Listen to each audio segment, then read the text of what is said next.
One of the most common questions being asked right now is this: is the housing market going to crash? Home prices have climbed to record levels, but this has buyers and sellers worried. So in this video, we'll take a look at the 3 key reasons why most financial experts believe the housing market is not going to crash. Hi, my name is Casey and I'm a local realtor. And on this channel, I share information and tips about the local housing market. And today I want to share some information about the fear of another real estate market crash. So let's get started. Last year, home values went up an average of 15% across the nation. And while this year's growth isn't expected to be as high, many people are worried. But most of the top financial experts don't expect the housing market to crash. And here's why. Back in 2006 and 2007, the major factor driving up home values was different. Back then, the main reason the market crashed was due to lending practices. Lenders were giving mortgage to just about anyone. Buyers weren't asked to prove their income or their job history, and this flooded the real estate market with buyers.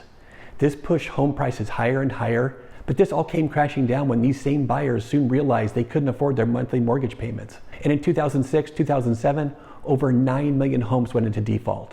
And as a result, many people lost their homes and prices began to drop. People owed more for their homes than they were worth, and many people simply walked away. But we're seeing in today's market is much different. It's much harder now to get approved for a mortgage. And the number of homeowners currently in default or facing foreclosure is extremely low too. Most financial experts feel there are 3 main reasons the housing market won't crash. So let me share them with you. Number 1, the housing supply. The inventory shortage is the main problem in today's real estate market. And this is due to the simple concept of supply and demand. In the past year, there have simply been more qualified buyers looking to purchase a home than there are homes actually for sale. The number of homes for sale have been at some of the lowest levels we've ever seen. But this is starting to change. We are slowly seeing more homes come on the market, which is helping the supply problem. Number 2, housing demand. Back in 2006, the housing demand was high too, but it's important to look at what created the demand back then. It was due to the poor lending practices and loans that were easy to get. People were buying homes that they realistically couldn't afford to buy, and eventually the system collapsed because of it. But the demand in today's real estate market is much different. Lending standards have become much tighter, and people trying to purchase a home now must prove they can actually afford the monthly payment. This greatly reduces a buyer's risk of defaulting on their loan, which helps create financial stability. So what we're seeing now is the absolute opposite of what happened back in 2006 and 2007. And the final reason is number 3, equity. Back in 2006, huge numbers of homeowners refinanced their homes and pulled out cash.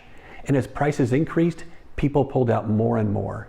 In fact, it wasn't uncommon for people to borrow up to the full amount of the value of their home, and sometimes even higher. But when values began to drop, people realized they owed more on their homes than they were actually worth. And soon, foreclosures and short sales flooded the market, and home prices crashed nationwide. But in today's market, things are much different. Cash out refinances are down considerably. And with the much stricter lending requirements that are in place, the risk of these loans going into default is minimal.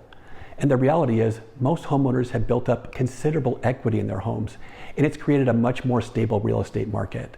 So the good news is, we shouldn't be facing the same market crash that we faced back in 2006.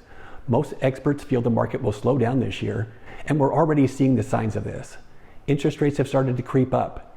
Inflation is at record highs, and the cost of goods have increased too. But what we're likely to see in the coming months is the market correcting itself and returning to a more normal pattern, which is actually good news for all of us.